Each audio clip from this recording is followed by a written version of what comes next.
So some of you might not be totally sold on this idea of the DNA phrases yet. Because I mean, I think one of the obvious questions you're going to ask is, man, Eric Clapton didn't think like this, Stevie Ray Vaughan didn't think like this, Robert Johnson didn't think like this, and they were all great blues players, so why do I need this idea? And I think you're absolutely right. A lot of the early blues players, they didn't think the way I'm talking about thinking, and they were great musicians, they were great artists. I still have a weird feeling if they knew about this idea, they would have at least liked it or been able to use it. But the most important thing about taking this approach of using DNA phrases is that it just gives you a lot more resources to work with. I would go even so far as to say, it's a really bold statement, but I would go so far as to say thinking in DNA phrases literally makes you smarter. It seems like kind of a ridiculous thing, but I mean, think about it this way. Let's say you just are listening to blues music, and you hear some lick that you really like, and you're like, man, I want to try to remember what it is. Well, right off the bat, if you try to remember every single note that you heard, that's really, really cumbersome from the brain. You just try to think, oh, is it A, then B, then D, and it slides over that thing. It's just a lot to think about. But when you've got things broken down into these little building blocks, it lets you think of things in larger pieces. So instead of having to remember like 17 notes, you can remember 5 core phrases. And it's just easier to remember. And I'm just going to tell you from experience, these core phrase types, they show up in a lot of things. So as long as you're thinking of the right things, as long as you've worked with the right phrases, you're going to find them showing up everywhere, and it's going to be easier to organize larger groups of ideas. And that just makes them easier to remember. So in that way, you can just hear the blues better, you can play it better, and when you're breaking things down in a solo or you're practicing things, you can see things in so much more detail. And it gives you a lot more options in terms of how you manipulate your sound and your style. And then when you talk about style, a lot of people are going to tend to think that the theory is going to bog them down, is going to slow them down. And another thing I'm going to ask you to take on faith is that that's actually not what ends up happening. After you've practiced this idea for a while, a really, really different experience takes place. When I play blues solos, I don't feel like I'm thinking about theory. I feel like I'm just going at it. But the way that emerges is I started out by thinking of the different notes in the pentatonic scale and how they felt to me, and then how these licks laid into them. But they're such simple ideas that after I spent enough time with them, they just kind of start to acquire a character and a personality and things beyond just these black and white notes on the frets. And understanding why the different notes feel the way they do just helps your imagination get into it so much more, and it helps the blues kind of take on a life of its own, so that when you play, the theory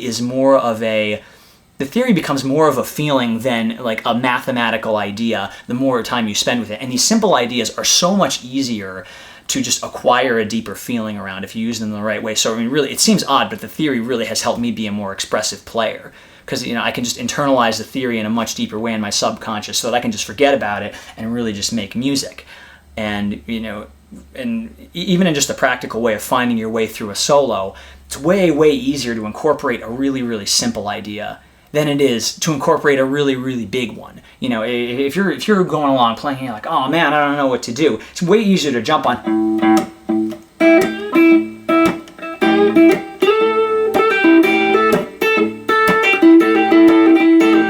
than to try to like pull that one really big Stevie Ray Vaughan lick that you practice out of your vocabulary. And when you're confused, jumping on just those 2 notes is way easier to get you going. You saw I just started out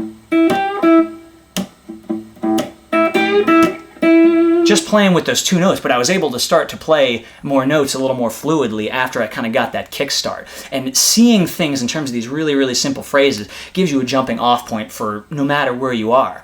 And a lot of people talking about blues improvisation are talking about 2 different ways of expanding your solos. Learning to play more notes or learning to play less notes but with more feeling. And the core phrases really help you do both. They help you go up and down and left and right, because when you can see these core phrases in much bigger licks, then it gives you so many more ways to expand them than when you just had to think in these big, oh man, I'm going to try to put together this big lick I had from this song and from that song. But those bigger licks can be very, very cumbersome.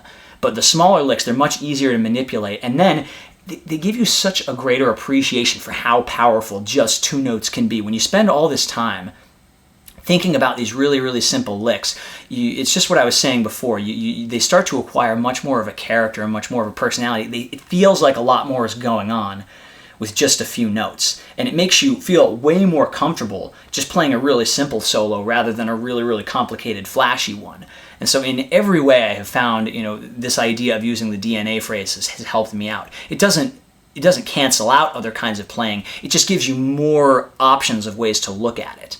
And then again, if your goal is to be kind of nerdy, I occasionally, want to do nerdy stuff with my music theory. One of the later lessons that I'm going to do in this series is what I call a formula for blues influence. If you want to figure out, how blues influence some type of music is, you can look for these core phrases and figure out what types of them are showing up and how often they're occurring. Because I'll tell you right now, you can look at a bunch of these different blues artists, and in some of their songs, you'll find every single note in the song is part of a core blues lick. You can just make a score and bracket every single note as being, one of these fundamental types of licks. And it's just like, this intense blues concentrate. Whereas in a lot of mainstream pop styles of music, you'll find it's hard to get away from blues influence. It's found its way into so many kinds of music. But in types of music that aren't considered blues per se, it's not as common. You'll find the core phrases, but they're not as common.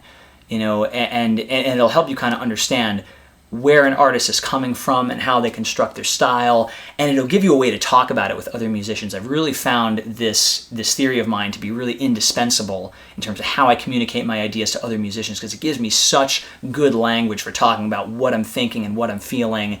And so the next couple of videos, I'm going to try to flesh as much of this out as I can. Right away, I'm going to go into playing stuff. I'm going to talk about the two kinds of blues that I think of, the major blues and the minor blues. There's two different sets of these three types of phrases, but I'm going to give you as many of the types of core phrases as I can. I'm going to break down these three types of phrases into specific ways of playing as quick as I can, and then I'm going to give you my favorite exercise of all, the master DNA exercise, and it's going to show you how to work these into your playing so you can use the licks over the entire neck. And after I've gone into that, I'm going to start teaching you how to play more advanced, more complex licks with these, how to construct your own licks. Again, I'll have that lesson for how to analyze for blues influence, and I've got a really interesting lesson coming up about how to get out of sticky situations in a solo. How everyone's into this idea of, how you can always find a right note a half step away from a wrong note. Well, I'm going to have another really interesting exercise about how to play a fully chromatic blues, where there's a lick for every single note in the 12-note chromatic scale. That's going to be a really fun lesson.